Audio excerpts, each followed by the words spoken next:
Alright. What's up, everybody? It's your boy, Wide Rider. And I know, y'all thinking, who this dude is, who this guy is, why is he here? And to be quite honest, I got no business being here. Mainly because there's so many motovloggers out there already that I have no business being out here doing this. But you know what? I got some free time. I have the camera on my helmet already. Might as well go and make some use of it. You know, give me something productive to do. I've always liked kind of editing videos, shooting videos, and who knows, I might see some cool stuff and do some cool stuff. So hopefully, if I post anything that entertains you, yeah, you're welcome. And stay tuned because I'm gonna be doing a lot of stuff on this channel. I got a lot planned. Not only gonna just record my normal day-to-day, which is mainly just to and from work, but so there's not a whole lot to see there. I got some friends that I ride with, and I'm always looking to demo ride bikes. I had some that I'd already filmed that I wanted to edit, but I guess I was an idiot on the computer and deleted everything. 2 Moto Guzzi rides that I did, you won't be able to see. I can't get it right now. I'll get it a little bit. I had 3 Moto Guzzis and a Triumph that I rode a few weeks back at a demo ride event, and all that's gone. Oh, most of it's gone. I had one video edited, not very well, obviously, but it's of the Moto Guzzi Grezzo, and it's actually the video before this one here. So, I mean, you'll see, my first real close call as the first video on this channel. Second video is at Grezzo, and this motovlog, which is technically my first motovlog that I'll be posting, hopefully. Because I've gone out on 3 different rides and said, oh yeah, this is my first motovlog, guys. But this time, hopefully, it'll actually stick. But the one you're gonna see the most of is gonna be my baby right here. I mean, honestly, she's a great little workhorse. In a couple weeks, I'm taking a couple days off of work for the Progressive International Motorcycle Show. I gotta turn down the idle on this thing. Give me just a sec.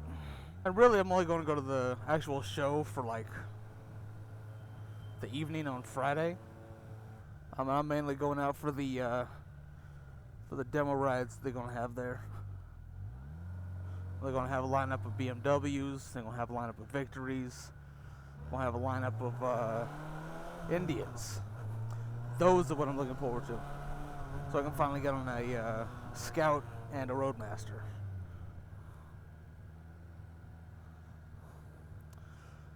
I've already ridden the Chief Classic. Chief Vintage, rather. Was that second? That was second.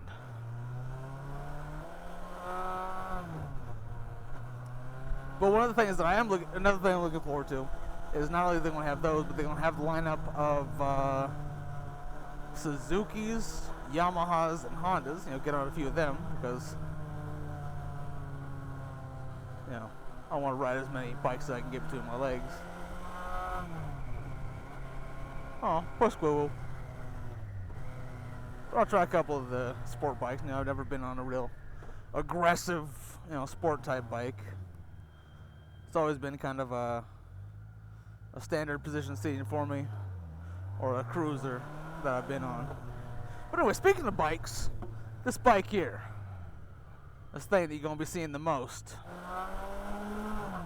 This is a 1992 Yamaha XJ 600S Seca 2.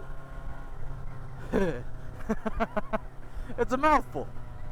And honestly, one thing I'm not too fond of with most motorcycles is it's usually just a combination of letters and numbers, and then maybe a name at the end. I like to have a name, Kia Forte, Lamborghini Huracan.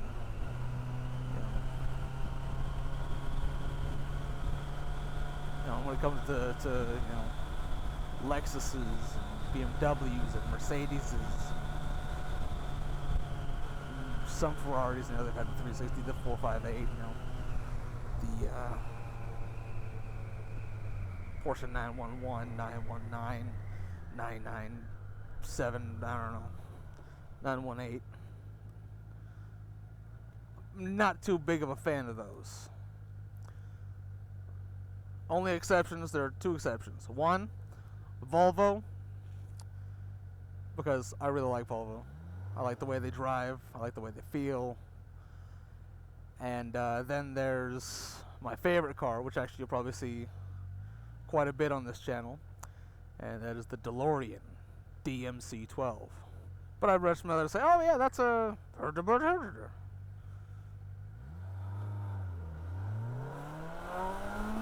Harley Davidson Fat Boy, not a FLX something or other. Because even Harley doesn't. For the longest time, I didn't even know they had those numbers and letters and stuff. Up until I actually went to go ride one for the first time after I got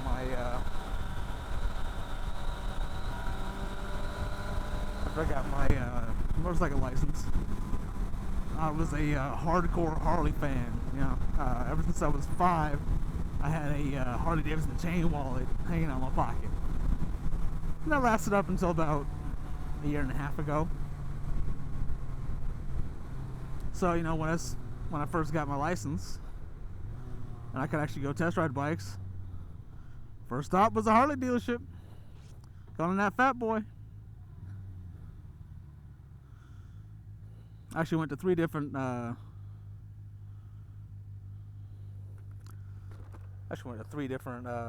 dealerships and rode 2 different bikes. I rode 2 Fat Boys and a Dynaglide? I don't know, something with a Dyna chassis. But out of that, even though I was still a diehard Harley fan, I'm like, you know what? Let me go see what else is out there. And your boy, loving the cruisers, loving the big Turin, dressers. My friend wanted to go down and ride the Motus when it first came in. And at the Motus dealership, they had a few different bikes. They had Victory. They had Indian. I believe they had Moto Guzzi. At that point in time, the biggest thing they had, and the best looking thing they had, the thing that would compare the most with a Softail of some sort. Bad boy of that. And that was the Chief Vintage. I got on it, I sat on it, I felt great. Not even 3 minutes on the road. And it was 10 times better than any of the Harleys out there. I mean, what's not to like? It's got a bigger engine. It's got a 111. That Thunderstroke engine is just smooth as butter and delivers torque for days. Suspension was better set up. Had a nicer saddle. Had more room on it. I could actually kind of stretch out a little bit. Still had a really nice sound to it. I started looking into it, and they're actually a comparable bike to the Harleys, at least price-wise. As well as they come with a whole bunch of neat stuff. Stock. On all the big bikes, come with stock ABS, cruise control, and they felt the brakes were really good on that. Nowhere near as vague as the Harley brakes, and you really had to pull in on those to get any sort of slow down action. Hallelujah for being in California, dog.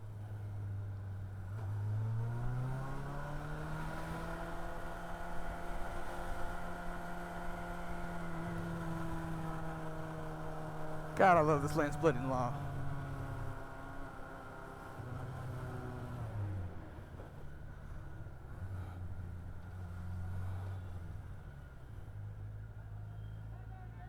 Well, that's another SoCal thing for you right there.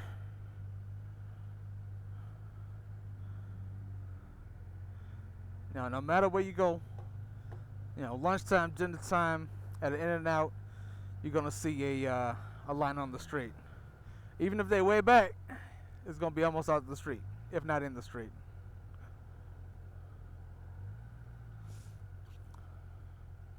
Frankly, some of these places just, you start with the city and make their own, in and out lane. Certain times it'll be just deemed as the in and out lane. They can kind of rope it off and say, hey, it's for in and out only. Or whatever is in that area if it's not just in and out. Like if they want to go in there for gas, they can go in there for gas, but that's the turn lane to go into that parking lot. And that's protected.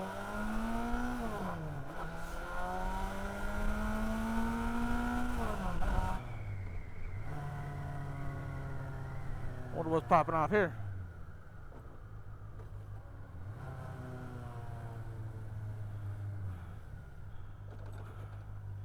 Oh, they are coming over.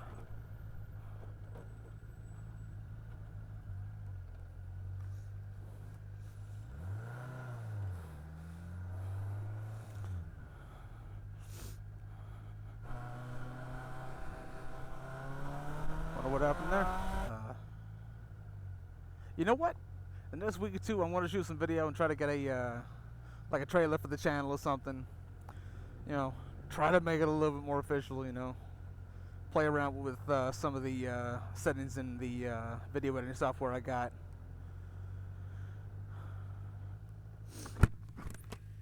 Modular.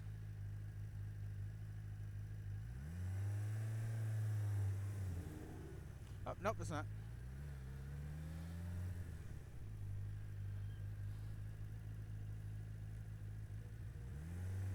I guess I'll park over here then.